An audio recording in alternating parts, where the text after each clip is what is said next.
दोस्तों, आप सभी वर्ल्ड वॉर टू के बारे में तो जानते ही होंगे कि कैसे अमेरिका ने जापान के ऊपर एटम बम से हमला किया और वर्ल्ड वॉर टू में कैसे जर्मनी ने हर देश को नाको चने चबवा दिए।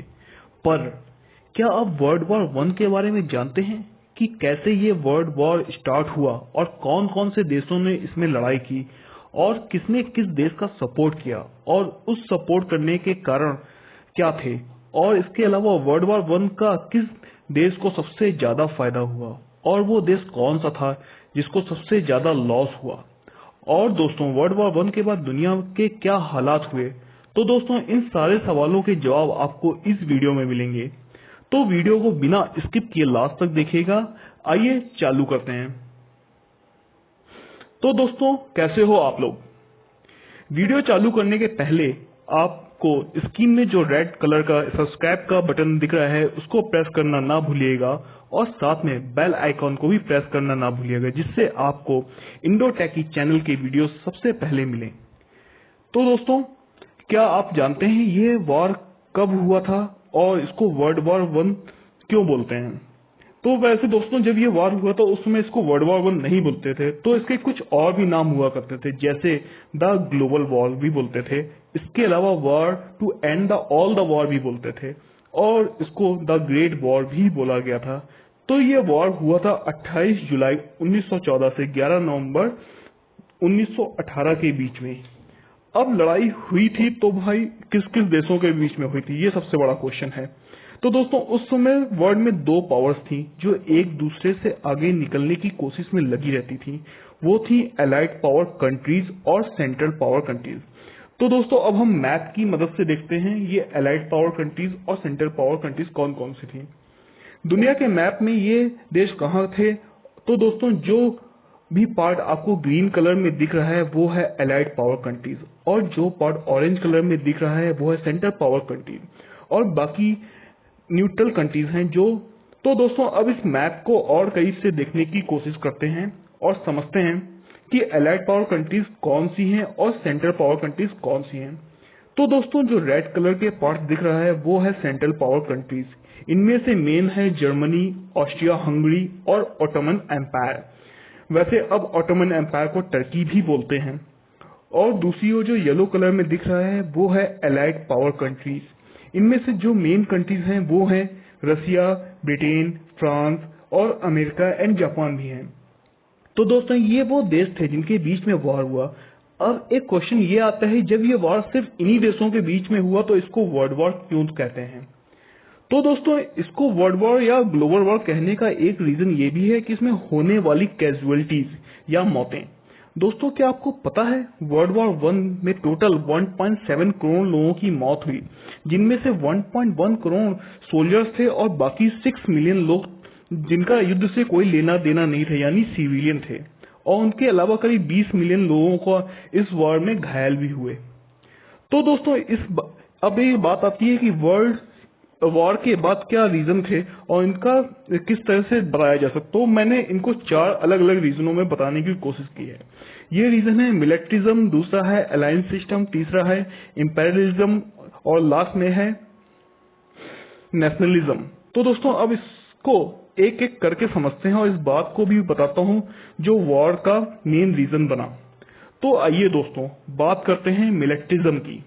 तो दोस्तों, ये एक ऐसा दौर था जब सभी देश अपने पास बड़ी बड़ी सेना रखना चाहते थे और उनके बीच इस चीज को लेकर होड़ मची रहती थी कि किस देश के पास कितनी बड़ी सेना है और कितने बड़े हथियार हैं।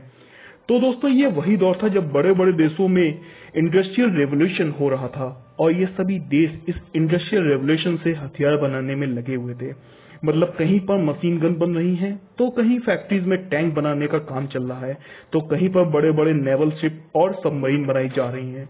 और इन सारी चीजों में सब ब्रिटेन और जर्मनी सबसे आगे थे।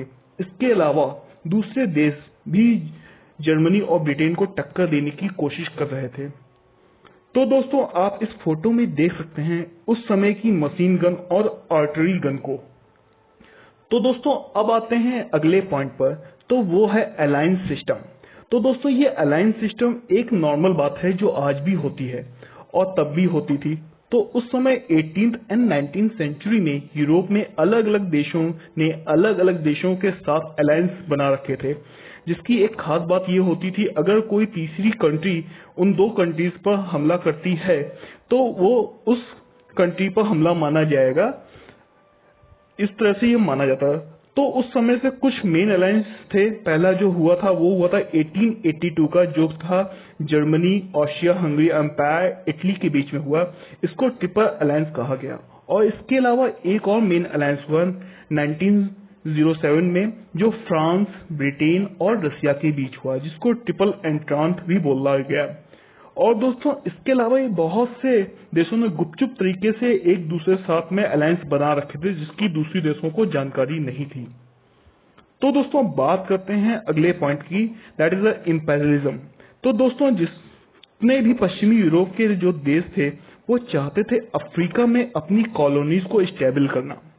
तो ये कॉलोनी क्या होती हैं? इसको हम इस तरह से बोल सकते हैं कि फ्रीडम से पहले इंडिया भी ब्रिटेन की एक कॉलोनी स्टेट हुआ करता था, यानी यूरोप के देश अफ्रीका को गुलाम बनाना चाहते थे, क्योंकि उस समय तक अफ्रीका का बहुत सारा पार्ट अनडिस्कवर था और ये कंट्रीज अफ्रीका को अपनी कॉलोनी बनाकर वहां के नेचुरल रिसोर्सेज को अपने लिए यूज करना चाहते थे।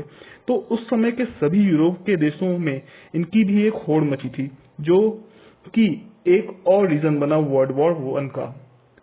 तो दोस्तों अब बात करते हैं नेशनलिज्म की। तो 19th सेंचुरी में बहुत से देशों में नेशनलिज्म की भावना बहुत तेजी से बढ़ रही थी। उस समय के लोग सिर्फ अपने अपने कंट्री को ही ग्रेट समझते थे और ये मानने लगे थे कि बिना वॉर किए कोई भी देश ग्रेट नहीं बन सकता है।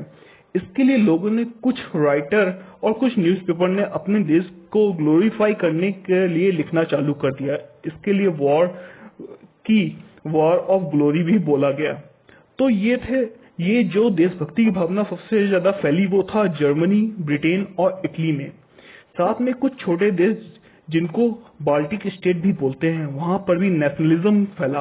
पर जैसे कि बाल्टिक स्टेट उस समय ऑटोमन एम्पायर और ऑस्ट्रिया हंगरी एम्पायर की कॉलोनी हुआ करते थे, वो भी अपनी अपनी आजादी के लिए उस समय लड़ रहे थे।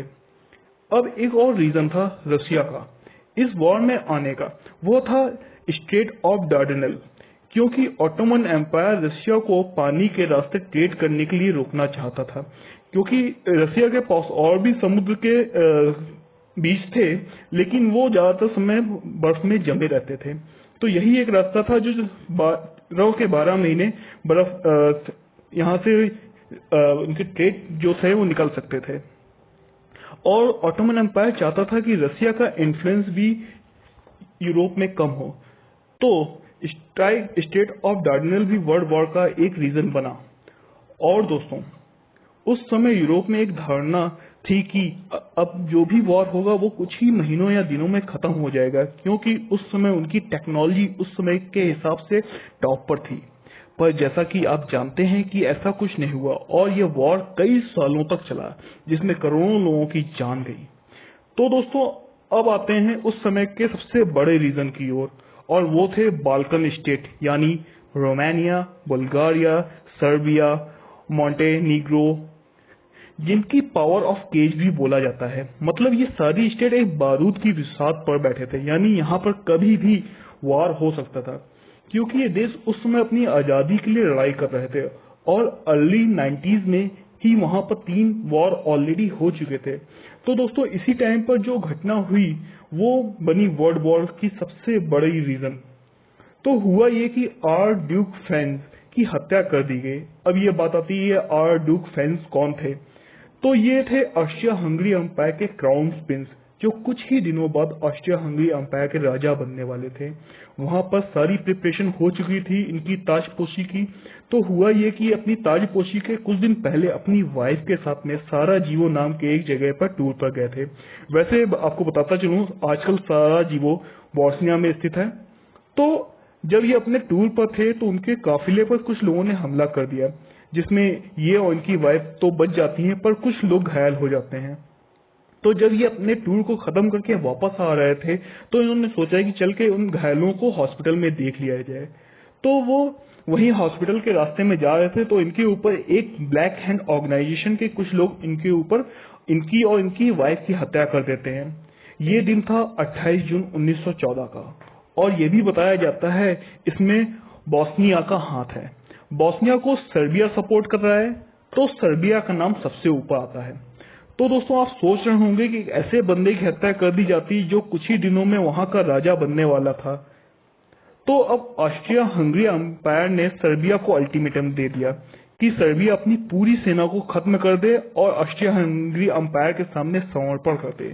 इसके अलावा भी सर्बिया पर और भी बहुत से फाइन और बैन लगा दिए गए, जो कि सर्बिया के लिए पूरी तरह से ह्यूमिलेटिंग था, और उसने पूरी तरह से खारिज कर दिया और उसने मदद के लिए रसिया से सपोर्ट मांगा। और यहाँ पर रसिया तो यही मौका देख रहा था कि किस तरह से यहाँ पर अपना इन्फ्लुएंस बढ़ाएं और ऑटोमन एम्पायर और ऑस्ट्रेलिया हंगरी एम्पायर के इन्फ्लुएंस को वहां पर कम करें। तो दोस्तों जब रसिया सर्बिया की मदद के लिए आ गया, तो ऑस्ट्रिया हंगरी एम्पायर ने जर्मनी से मदद मांगी। तो जर्मनी ने सर्बिया पर हमला कर दिया, क्योंकि जर्मनी और ऑस्ट्रिया हंगरी की पहले से ही अलायंस बन चुका था, और दूसरी ओर से फ्रांस और रसिया ने भी जर्मनी पर हमला कर दिया, क्योंकि फ्रांस, रसिया और ब्रिटेन में पहले से ही अलायंस हो रखा था कि अगर किसी भी देश के ऊपर लड़ाई होती है तो तीनों मिलकर वॉर करेंगे। लेकिन अभी तक ब्रिटेन इस वॉर में नहीं आया था। तो दोस्तों अब एक तरफ जर्मनी पर दो तरफ से अटैक हो चुका था, तो जर्मनी ने सोचा कि रसिया की आर्मी तो बहुत बड़ी है, तो पहले फ्रांस पर हमला करते हैं और उसको रोक दिया जाए, फिर उसके बाद रसिया को देख लिया जाएगा। तो दोस्तों अब जर्मनी ने फ्रांस पर अटैक करने के लिए जो रास्ता चुना वो था बुल्गारिया का। तो हुआ यूं कि क्योंकि जर्मनी बुल्गारिया को भी अपने देश में मिलाना चाहता था और इसका बहाना भी मिल चुका था। तो दोस्तों जैसा कि मैंने आपको पहले भी बताया कि उस समय बहुत सारे देशों के बीच में गुपचुप तरीके से अलायंस बन चुके थे, तो यहाँ पर भी हुआ बुल्गारिया का ब्रिटेन के साथ में पहले से ही अलायंस था। तो जैसे ही जर्मनी ने फ्रांस के ऊपर हमला करने के लिए बुल्गारिया के ऊपर से निकलने की कोशिश की, तो उसी समय इंग्लैंड ने यानी ब्रिटेन ने जर्मनी के ऊपर हमला कर दिया, और इस तरह से ब्रिटेन भी वॉर में शामिल हो गया। और दूसरी तरफ ऑटोमन एम्पायर ने रसिया के वॉरशिप पर हमला करना चालू कर दिया, जिससे कि वो सर्बिया की हेल्प के लिए ना जा पाए। और दूसरी तरफ रसिया के सपोर्टर ब्रिटेन के इंडिया लिंक को तोड़ने की भी कोशिश की गई। ये थी सुएज कैनाल, क्योंकि सुएज कैनाल के थ्रू ब्रिटेन इंडिया तक जल्दी आ सकता था, नहीं तो उसे घूम कर आने में बहुत टाइम लगता था। अगर सुएज कैनाल का रास्ता ब्रिटेन के लिए बंद कर दिया जाता तो ऐसा भी कहा जाता था कि ब्रिटेन कुछ ही दिनों में घुटने टेक देगा और हार मान लेगा।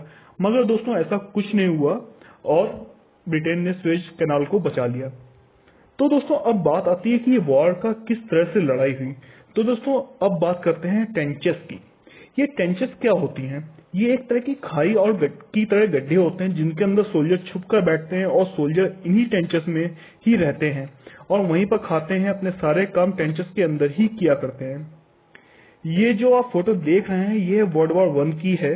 ये फ्रांस और जर्मनी के बीच की लड़ाई की फोटो है। करीब 3 सालों तक इन्हीं टेंचेस में वॉर हुआ। तो ये टेंचेस बनाई जाती थी आर्टिलरी सेलिंग से बचने के लिए। जो बम गोले आते थे उनसे सोल्जर्स टेंचेस के अंदर छुप जाते थे और महीनों तक इन्हीं में छुपे रहते थे।